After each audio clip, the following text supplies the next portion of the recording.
So the O's went and got a bat in Taylor Ward. But does that necessarily mean that they're out of play for some of the big free agent bats? We'll talk about that coming up on this episode of the Locked On Orioles podcast.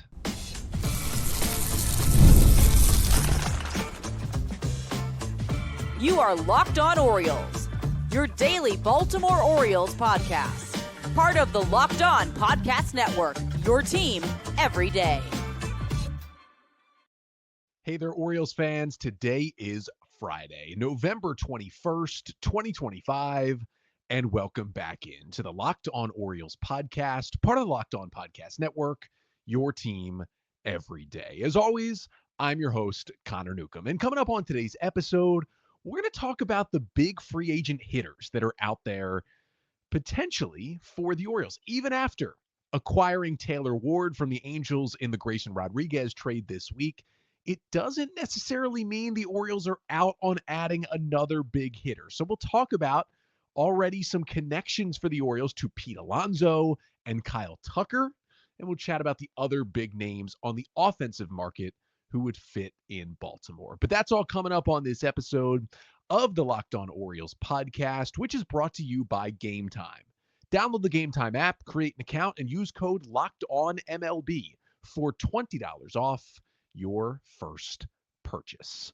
So obviously the big news of the week is the Orioles making what is still, even with the reasoning and the explanations and the episodes we've done, is still quite a shocking trade. A 1-for-1 deal, Grayson Rodriguez to the Angels for outfielder Taylor Ward. And Ward, even though he's only got 1 year left on his contract, he's going to sit in the middle of the Orioles lineup in 2026. He is a good player and a good offensive addition that makes this team better next year. We know the Orioles wanted a power hitting, slugging, right-handed hitting outfielder, and Taylor Ward kind of checks all those boxes for the Orioles in terms of what they were trying to add to their offense this offseason. However, just because they got him in that trade, I don't think means they're done adding bats this offseason, and I don't think it takes them out of the running for the bigger money bats. Now, I'm going to make it clear that if the Orioles have a certain amount of money to spend, even if they're going to play at the top end of free agency, I would rather them spend that money on starting pitching. Let's make that clear at the beginning. But I think there's money and there is roster room to also spend that money on a hitter. So let's begin with someone who I think would still kind of perfectly fit with the Orioles, because Jeff Passan did his huge offseason preview article in ESPN on Tuesday, something he does, at the beginning of every offseason, talks about all the teams, all the free agents, all the trade candidates, everything out there. And most of the things that Passan reported about the Orioles in that article, we already knew. They're ready to spend. They're active talking to the top free agent starting pitchers. We knew these things. But in his blurb, he wrote about Pete Alonso becoming a free agent. Passan writes, quote, he could stay with the Mets, move up to Boston, bring Cincinnati the big bat it desperately needs, or if Ryan Mountcastle is traded or non-tendered, split the first base and DH jobs in Baltimore with rookie Samuel Basallo, who will also spend plenty of time at catcher. That is the quote from Jeff Passan. Now, that is not hard reporting saying the Orioles have strong interest in Pete Alonso, but that is certainly a connection between the two sides from one of the better resource baseball reporters. It's some speculation, some reporting, it seems, but it makes sense, right? And the Orioles, even after the addition of Taylor Ward, I think still have room to add a big bat, especially if it's in that first base DH mix. Now, the current contract projection for Pete Alonso, kind of the median projection from the free agent matrix done by John Becker and Fangraphs, is a 4-year, $120 million deal for Alonso. And that would be a lot of money for the Orioles. But quite frankly, any multi-year contract would be a lot of money for the Orioles compared to what they've spent since Mike Elias has taken over. And honestly, 4 years, 120, that's doable for this Orioles team right now. And it probably hinges on getting rid of Mountcastle, and we'll talk about that at the end of the show. And it probably means Kobe Mayo is traded away and no longer on your roster. We'll talk about that too. And again, Alonso would kind of split time at first base and DH with Samuel Basallo. But most importantly, it would give you a big bat in the middle of the order. Alonso's 30 years old. He will be 31 in December. So next year will be his age 31 season. And he is coming off his best season since 2022. Alonso with the Mets this year, for the second straight year, played in all 162 games. You can count on one hand the number of players that play all 162 at this point in baseball. Alonso's done it back-to-back years. He's played at least 152 games in every single full season he's been in the big leagues. 161 as a rookie in 2019, 57 in the shortened 2020 season, then 152, 160, 154, 162, 162. The guy just doesn't get hurt, and he produces at a 120 WRC plus or better in every major league season. He's consistent. This year with the Mets, over 700 plate appearances. He slashed 272, 347, 524, hit 38 bombs, had a 141 WRC plus, which means he was 41% better than a league average hitter. He was awesome again this year. He tied 2022 for his second best offensive season ever. He had his highest career batting average. He had his second highest career slugging percentage. He lowered his strikeout rate from the past two seasons. Like, he is still in the prime of his hitting career, even at age 31. And under the hood, he was chasing a little bit more. He was swinging and missing a little bit more in 2025 than he's done in the past. And that meant his walks went down a little bit. But he was still elite when he was making contact. Among qualified hitters in Major League Baseball in 2025, Pete Alonso was 6th in barrel rate. He was 11th in hard hit rate. He was 7th in average exit velocity. He was 6th in EV50, which is like a better job of showing, it's basically taking out the outliers in your exit velocities. And most of those numbers were career bests for Alonso coming in his platform year at age 30. He really mashed fastballs even better than rates he used to. He was weirdly a lot better against right-handed pitchers than he was left-handed pitchers. But again, throughout his career, he's been a little better against righties, still good against lefties. And as long as it is a deal something similar to that 4-year, $120 million projection, I'm down to add Pete Alonso to this lineup. Again, I'm not sure I want to give Pete Alonso something like 6 years. He's a guy who's already kind of struggling a bit defensively at first base. Like, I'd definitely be fine playing him at first base in 2026. Beyond that, he's probably moving more closer and closer to a full-time DH, so it just gives you less roster flexibility to have him there. But if he continues to mash, it's fine if he's just a DH long-term. But for now, he can play enough first base for it to be okay. And again, right, this hinges on the Orioles moving other things around. And we'll talk about Mountcastle, but it would really push out Coby Mayo. Now, it didn't mean you'd have to trade Mayo. He still has minor league options. He could once again begin the year in AAA Norfolk. Not sure he would like that at all. Quite frankly, I'm pretty sure he would not like that, but there'd still be some playing time for him, maybe, but it's more likely the O's would try to package him in a trade for a pitcher if they traded for Alonso. But as good as Mayo could be, and we really haven't seen it come together yet for Mayo, and it still absolutely could. I'm certainly not anything close to giving up on Coby Mayo. He's still got plenty of big league time ahead of him. But Pete Alonso is Pete Alonso. And yes, he's much older than Mayo, and he could be on his decline sooner than you want him to be. But there's a good chance Coby Mayo never even reaches the level of Pete Alonso. I mean, no one would argue that Pete Alonso is not an upgrade over Coby Mayo and makes the Orioles better in 2026 and probably in the years beyond that as well. And that's not even factoring in that if you do trade Mayo, you're probably going to get a pitcher or something back that's going to help the team. So I know Taylor Ward clogs it up a little more because it adds another bat, but you're thinking on the team right now, it's either Mountcastle or Mayo at first base. Pete Alonso makes the team a lot better than either of those guys do. And that's, especially from what we saw from the Grayson Rodriguez trade this week, that's how Mike Elias and the Orioles need to be approaching this offseason. That's how they seem to be doing it already, and we're still in November. It's that we are trying to make this team as good as we can for next year, which strays away from a lot of Elias's thinking and the things he's talked about with always taking, future value and long-term success into account as well. Not that they're going to stop doing that, and they shouldn't. That would be stupid. But focusing a little bit more on being good in the present seems to already be the plan for the Orioles this year. And I think Pete Alonso would fit into that. But Alonso is not the only big-time bat out there. There's some others that could fit in Baltimore, and weirdly still reporting that one of those guys could be Kyle Tucker. Let's talk about that coming up next. But first, this episode of the Locked On Orioles podcast is brought to you by Game Time.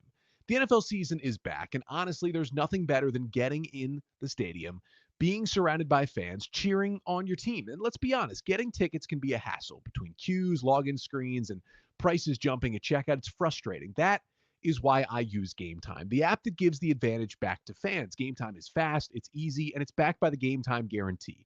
You'll always get 100% authentic tickets delivered on time and at the best price. Plus, all fees are included, so the price you see is the price you pay. I've bought, plenty of Orioles tickets on Game Time. I bought tickets for, Maryland Coppin State men's basketball at CFG Bank Arena in Baltimore a couple of weeks ago. I got them a day before the game.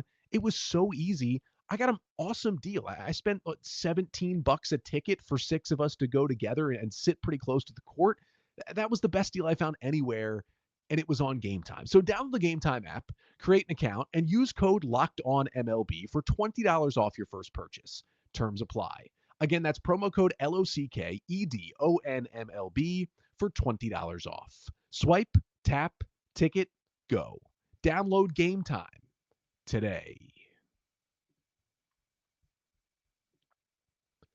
So for the Orioles, I still think Pete Alonso would really fit into this lineup. But Pete Alonso is not the only big bat that is out there this year in free agency. Now, it's not the greatest free agent class of all time. I don't think anyone is arguing that that is the case. But there's other big bats out there. Now, obviously, the biggest bat is Kyle Tucker. He's projected, I think, to get the most money out of anybody this offseason. And Ken Rosenthal, in his notes column in The Athletic on Thursday, reported that the Orioles, despite, this is after making the trade for Taylor Ward, are still interested in outfielder Kyle Tucker. Now, I don't see that happening at all. I give it a 0.001% chance maybe that the Orioles would actually sign Kyle Tucker. That medium contract projection for him is for 10 years, $370 million. It's lower than we thought it would be this time last year, but it's still a 10-year commitment. I don't think the Orioles are making to Kyle Tucker, even though, Mike Elias was a big part of drafting and developing Tucker in Houston. So there's that connection. The Orioles, they could still play an outfielder, right? Rosenthal's reporting was that, if the Orioles really did go and get Kyle Tucker, they tried to trade one of, Colton Cowser or Dylan Beavers for pitching, or even try to package away to, dump Tyler O'Neill's salary on someone. If you traded Cowser, you'd still have no one in center field because, again, Ward and Tucker are both corner outfielders, not guys you want to put in center. And even though the Orioles signed Leody Taveras, you don't want Leody Taveras to be your everyday center fielder. You want him on your roster as your 5th outfielder to be there for defense. And again, I really don't see it like the Taylor Ward trade or not. There's just, the Orioles aren't jumping from almost nothing to giving out a 10-year, close to $400 million contract to someone, especially someone in Kyle Tucker, who was an amazing player, but had a down year in Chicago, dealt with multiple different injuries this year that brought his price tag down and I think raised some questions about him as a player. It's cool that this is being reported about the Orioles. I just see no way that a Kyle Tucker deal is going to happen, especially after adding another outfielder in Taylor Ward. But after seeing that Grayson Rodriguez trade this week, I'm not going to rule out anything that Mike Elias and the Orioles could possibly do this offseason, because that one came out of left field. Tucker could come out of, 8 rows up the bleachers, and they just, they're like, maybe they get a better price, and it ends up being 8 years, $280 million, and Kyle Tucker is a Baltimore Oriole. It would be crazy, but I'm not going to rule it out. I do think there are, though, better options out there among big hitters. And I think really the more important part of what Ken Rosenthal wrote about and reported in that piece on Thursday is that Ken wrote that he's hearing from multiple rival executives in baseball that the Orioles are being one of the most aggressive teams right now. And I think one executive said he expects the Orioles to be the first team to sign a top starting pitcher this offseason. He didn't just say sign a starting pitcher like, oh, hey, the Orioles, they signed Lucas Giolito, congrats, before anyone else. No, like sign one of these top Framber Valdez, Dylan Cease, Ranger Suarez, et cetera, type arms. And this has been in multiple reports that the Orioles are like, and we've seen it play out with Kittredge and Grayson and other things, but the Orioles early in the offseason have been the most aggressive team. And that's what you want to hear and you want to see out of Mike Elias and David Rubenstein. But there are other guys out there, right? Bo Bichette projected about a 7-year, $200 million deal. You could find a way to fit him, right? Him and Jordan Westberg both have injury issues. Maybe they could kind of split third base and DH to mix things up. It's kind of the same way you could fit Alex Bregman, projected for like a 5-year, $160 million deal, a little cheaper, has the Astros connection to Elias. Maybe Jordan Westberg could learn to play a little first base to give you a little more versatility to move guys around the infield and fit another infielder in there. I mean, maybe Jackson Holliday's not an everyday player for this team in 2026 to fit someone like Alex Bregman in there. And even with the Taylor Ward addition, if you don't trust Colton Cowser, the Orioles could still theoretically have an opening in center field. They have an opening at first base. Those are the positions Cody Bellinger plays. He hits lefties well, projected for 5 years, 140. That's a little bit lower on the price spectrum. I mean, if they're looking for a first base DH type, like I talked about with Alonso, maybe they take a chance on Munetaka Murakami, coming over from Japan, projected for about 6 years, 150 million. I mean, there'd certainly be those DH ABs for someone like Kyle Schwarber, projected around 4 years, 130 million this offseason. I mean, he almost hit 60 home runs this year for the Phillies. That'd be a welcome addition to the Orioles lineup. All these guys, you can find a way. And again, it's something we've talked about the last couple of off seasons when we've wanted the Orioles to spend. We've wanted them to spend on pitching. And every offseason we've gone in saying, hey, this offense feels pretty set. They made the move where they just basically replaced Anthony Santander with Tyler O'Neill last offseason, but otherwise, they add a piece here or there on a position player kind of on the margins of the roster. But it never really felt like the past couple of years the Orioles needed to make giant offensive splashes, because in 2022, the young offense was coming together. In 2023, they were a top 10 offense. And in 2024, despite the struggles down the stretch, they were also a top 10 offense. So it was like, the pitching's the issue. Go get the pitching. This offense still has more exciting young bats coming through the system that can fill the holes, and they'll be great. Well, after all the struggles and the 75-win season by the end was maybe more due to the offense than the pitching, you get to a different point for the Orioles this offseason. Pretty much everything so far in the first not even month of this offseason has been different for the Orioles, as we've seen from their multiple moves. Going after hitting, I don't think should stop them from going after pitching, but it is something that they should try and do. And I don't think there's any spot on the roster, except for catcher, where they can't find a way to fit in one of these big-time hitters as an upgrade. In the infield, you can move somebody to first base. You can rotate into DH. You can find a way. In the outfield, even with Taylor Ward, there's at-bats to be had out there to make this team better. I understand that the fit is still a little murky for another hitter, especially after adding Ward, right? This is a different conversation if the Orioles didn't trade for Taylor Ward this week. There's a much bigger glaring hole, and we know they have to add a bat. They added a bat this week. I still think they could add a second one, and not just one on the margins, a bench bat. A legitimate everyday player who hits fourth or fifth for you could still be out there and could still be added. Like, I understand that fit can be an issue sometimes.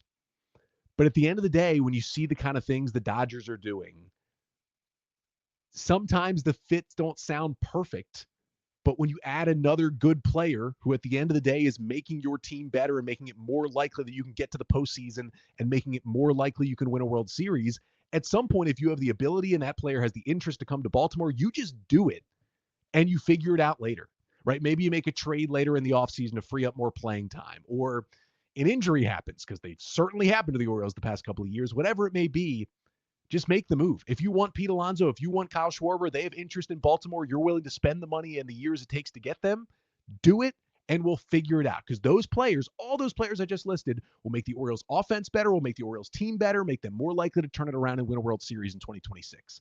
At this point, after how disappointing last year was, that's what you got to care about. And so far, Mike Elias is operating with the aggressiveness of caring about that too. So let's keep it going. But what I will say is, despite all that, there is a move that can be made today that would make it a little bit easier to fit in another big bat. Let's talk about Ryan Mountcastle. That's coming up next. But first, this episode of the Locked On Orioles podcast is also brought to you by FanDuel. The NFL is back, and the NBA is back, and there's no better place to get in on the action than FanDuel, the official sports betting partner of the NBA. Even if you miss the start of the game or want to ride the hot hand, FanDuel has live bets on everything from who will score next to fourth quarter comebacks. Plus, you can even combine your live bets into a same game parlay for a shot at a bigger payout. It keeps every game exciting, especially when your team's making that late push. Or if you cheer for the Washington Wizards and they never make any late pushes at all, the game can still be exciting. And right now, FanDuel is giving new customers $300 in bonus bets when your first $5 bet wins. So head to FanDuel.com to sign up and play your game with FanDuel, the official sports betting partner of the NBA. So I just got done saying, doesn't matter if there's an opening there on the roster or not. If you can find a better player, go and get him. But there's a move that can be made today that makes it a little easier.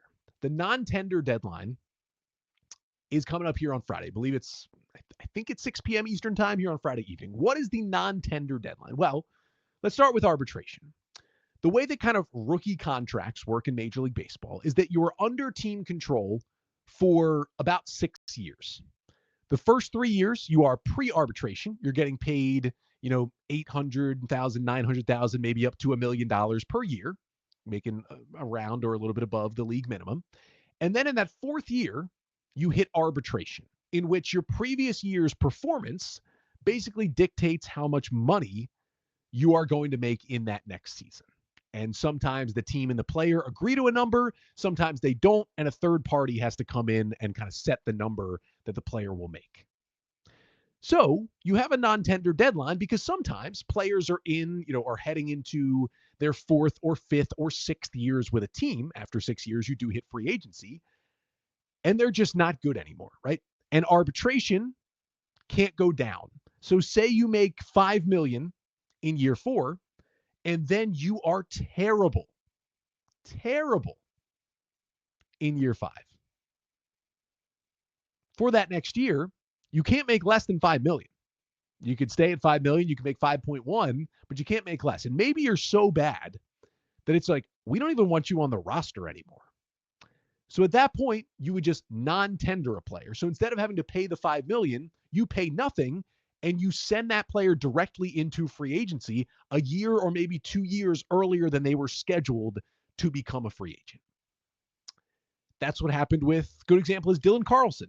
Dylan Carlson was non-tendered by the Rays last offseason, and that's why he was available for the Orioles to sign him to a 1-year, $1 million deal before he would have been set to hit free agency. I bring this all up because the Orioles have a candidate for a non-tender. Really, they do have multiple candidates, right? I mean, let's, I guess, first of all, look at the guys who are arbitration eligible this offseason who are still on the roster. Trevor Rogers, Tyler Wells, Dean Kramer, Adley Rutschman, Felix Bautista, Kyle Bradish, Gunnar Henderson. Those guys, they're all getting tendered contracts.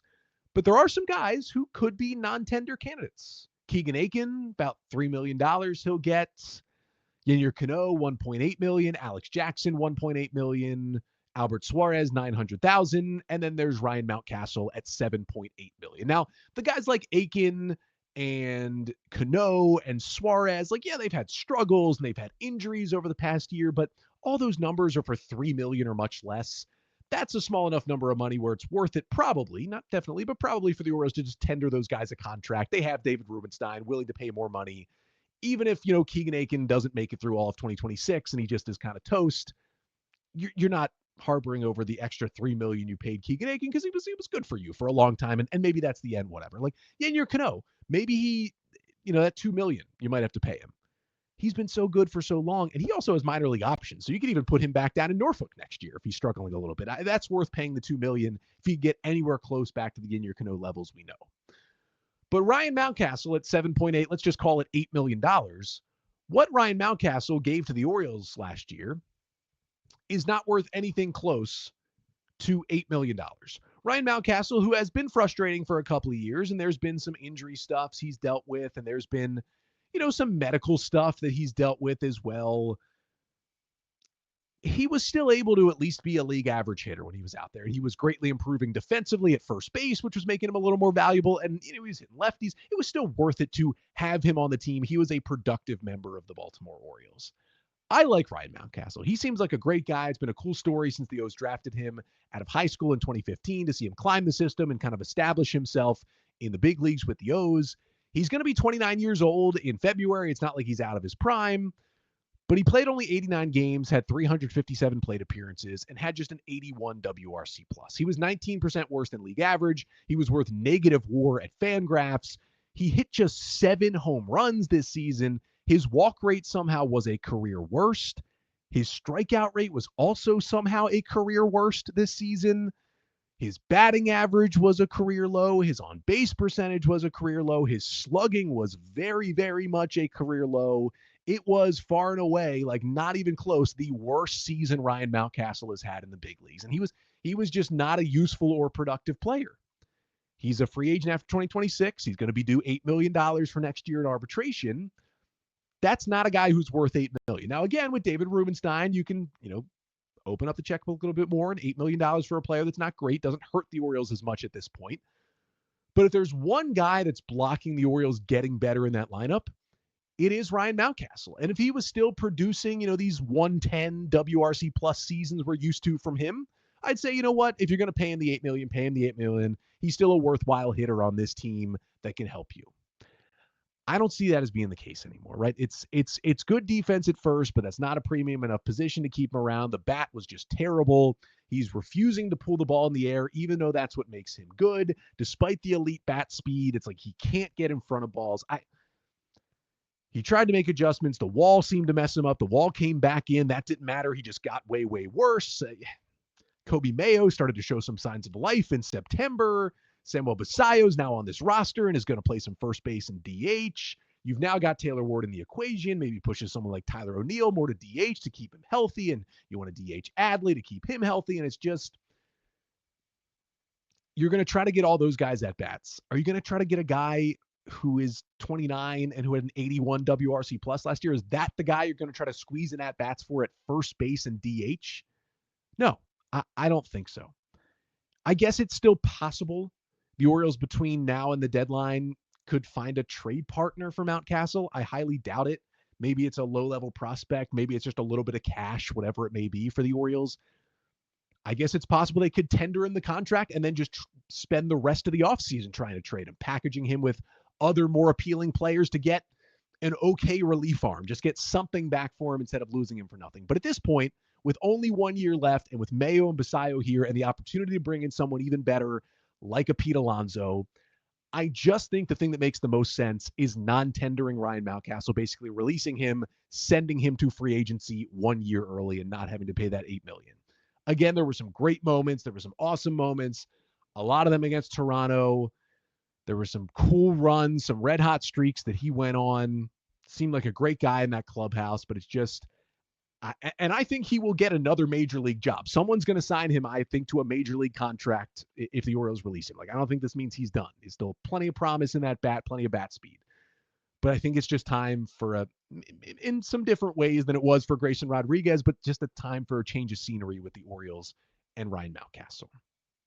And if they do that, that really does kind of open you up to all the rest of this. And the other part is, even if they're not going to sign a Pete Alonso or a Cody Bellinger or whomever, I would at this point just rather play Coby Mayo and give him those everyday at-bats and see what he's got in a full season rather than give those ABs to Ryan Mountcastle. So when the other two choices are better, play Coby Mayo or sign someone good, when you're choice number 3 and you are more expensive than one of the other two choices and you're the worst of the 3, there's not a lot of reasons to keep him around. I just think the Mountcastle thing, while I love Ryan Mountcastle, seems like a great guy and produce some cool moments, I think it's run its course.